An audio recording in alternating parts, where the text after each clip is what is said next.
Bueno, superado el año de conflicto, vemos que la guerra no está cerca de acabar y los combates siguen produciéndose. Lo que sí ha cambiado drásticamente es el mapa mundial de importación de combustible ruso, porque recordemos que la financiación de la guerra depende de ese músculo de la economía rusa, un músculo que Europa ya no alimenta.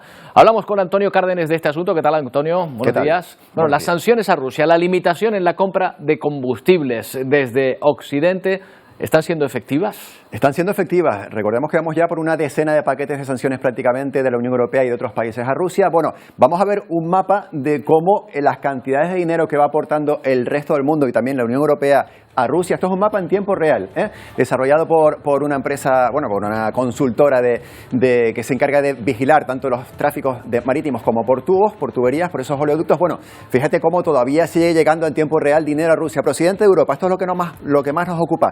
139.000 millones de euros en un año es lo que ha enviado Europa. Se dice que en los primeros 6 meses esas sanciones se empezaron a producir, pero Europa seguía comprando inevitablemente gas ruso y petróleo, y también eso Rusia incluso subió el importe, ¿no? Subió los precios, por eso hay mucha cantidad. Se supone que en los últimos meses, segunda parte de esa guerra, en los últimos 6 meses, esta cantidad no ha ido creciendo tan rápidamente, y lo vamos a ver explicado en el siguiente mapa. Vamos a ver cómo la línea de la demanda de energía procedente de Rusia para la Unión Europea ha ido bajando. Fíjate, por ejemplo, tenemos algunas que se han mantenido, la India o China, el Reino Unido también, eso lo veremos luego, pero fíjate cómo la demanda europea, esto es la Unión Europea, la línea azul, cómo ha ido bajando drásticamente. Bueno, todavía hay, pero por lo menos sí que es verdad que de cómo empezó la guerra a cómo está en este momento, la línea ha ido en claro descenso. La Unión Europea, que era claramente, se puede ver en este gráfico, el principal cliente de Rusia, ¿no? El 80% de todo lo que sacaba Rusia iba a la Unión Europea, que bueno, prácticamente éramos vecinos.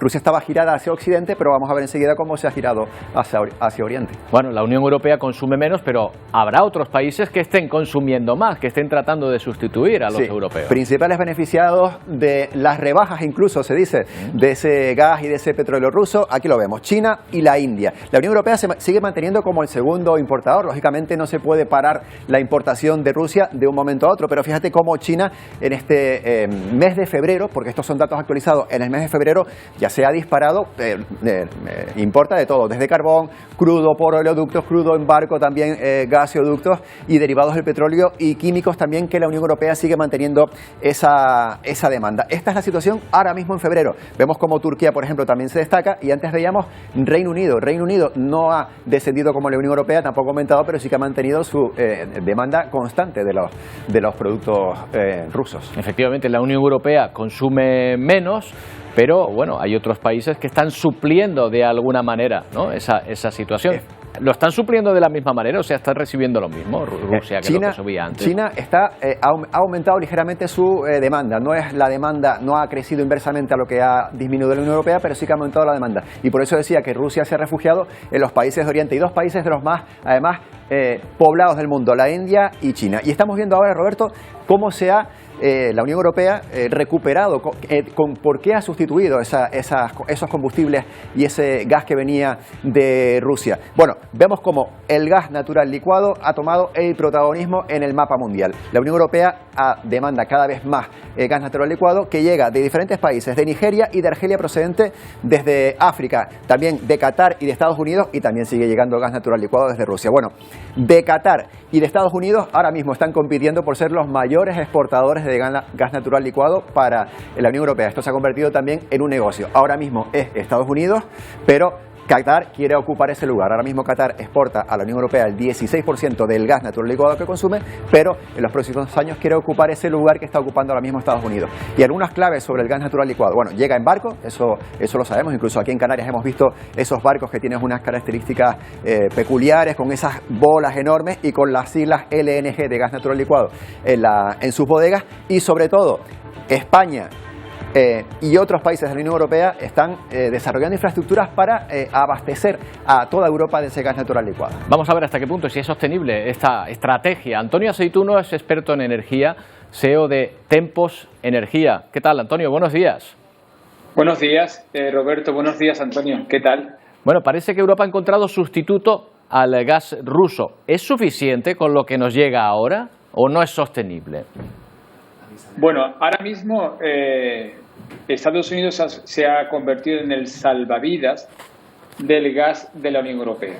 El 68% del gas que parte de Estados Unidos llega a Europa y el 32% se va al polo asiático. Entonces, a Europa ahora mismo se han alineado tres astros. Primero, la recepción de ese gas natural licuado que vosotros decís y que ha sustituido al suministro ruso de 2021-2020, los 155.000 millones de metros cúbicos que llegaban por tubo desde Rusia. Las reservas de gas están a un 67%, el doble que el año pasado. ¿Por qué? Porque no ha habido invierno gélido y Europa llegó a 1 de octubre con las reservas al 100%. Y China no está tirando por encima del 10% como nos tiene acostumbrado. Entonces, ahora mismo sí que es cierto que el gas ruso ha sido sustituido por el gas natural licuado procedente de Estados Unidos y de Qatar, como dice Antonio. Oye, ¿y nos lo están vendiendo más barato los americanos? Porque eso sí es ser un salvavidas. Comprárselo a ellos, para ellos es una bendición, ¿no? Porque claro, de repente estarán vendiendo mucho más gas, mucha más energía que antes. Claro, pero aunque es gas, no es el mismo gas. Me explico. El gas que se transportaba por tubo, por los 3 tubos desde Rusia a Europa, Nord Stream, el gasoducto de Bielorrusia-Polonia y el otro que atraviesa por Ucrania, transportar gas por tubo es mucho más competitivo que transportarlo vía GNL. Claro. El GNL hay que licuarlo a menos 160 grados, hay que transportarlo en barco y hay que descargarlo y regasificarlo. Entonces, la logística del gas natural licuado no es comparable a transportar gas simplemente por tubo. Son gases, pero distintos. Vamos a fijarnos, por lo cual es más caro. Claro, es más caro. Bueno, pero fíjate que la Unión Europea se está cargando además de estaciones regasificadoras para aprovechar ese gas y suministrarlo. Vamos a fijarnos en el otro lado del mapa, porque ahora Rusia no vende tanto a la Unión Europea y otros países, pero sí que ha girado hacia Oriente. Y yo lo que me pregunto es, ¿esas importaciones que está haciendo China o la India de ese gas ruso y ese combustible, le da a Rusia para seguir financiándose? Sí, vamos a ver. Rusia, esto sí que lo tiene que entender todo el mundo. Rusia, cuando vendía gas a la Unión Europea, era súper rentable. Cuando vendía crudo a la Unión Europea, Rusia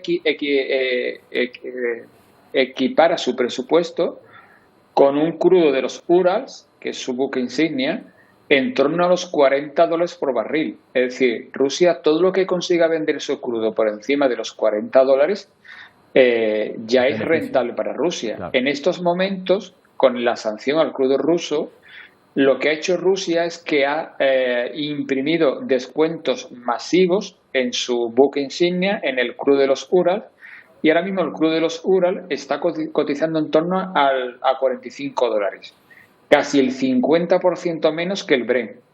Pero insisto, Rusia con $45 ya es rentable. Claro. Es decir, que Rusia a este paso, y todo el mundo tenemos que pensar una cosa muy importante. El mundo necesita energía para poder funcionar y tanto el crudo como el gas se irá allí donde hay alguien que la compre. Claro. Y a buen seguro siempre habrá alguien detrás del mostrador dispuesto a comprar energía porque el mundo la necesita. Claro, la opción nuestra es como la del consumidor, el busque y compare. ¿Podemos mirar ahora hacia el sur y abastecernos de gas de África, por ejemplo, de Argelia, en la misma cantidad que la que traíamos de Rusia? ¿O hay infraestructuras ahora previstas para que la dependencia del gas ruso ya sea mucho menor?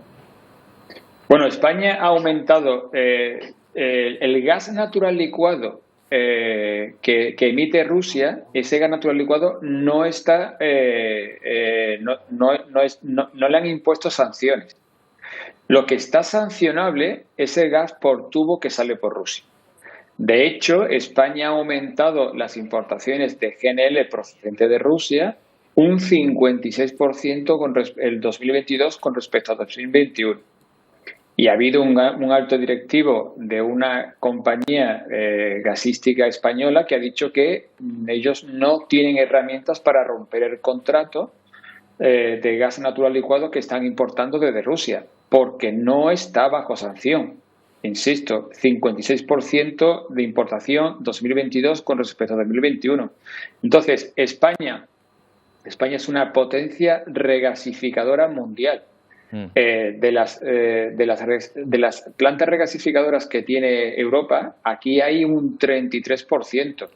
Está bien abastecida, tiene los suministros diversificados y dentro de esos suministros el que figura en primer lugar es Estados Unidos. Estados Unidos está vendiendo a Europa todo lo que ha perdido Europa de Rusia y España está en un papel preponderante por sus plantas regasificadoras.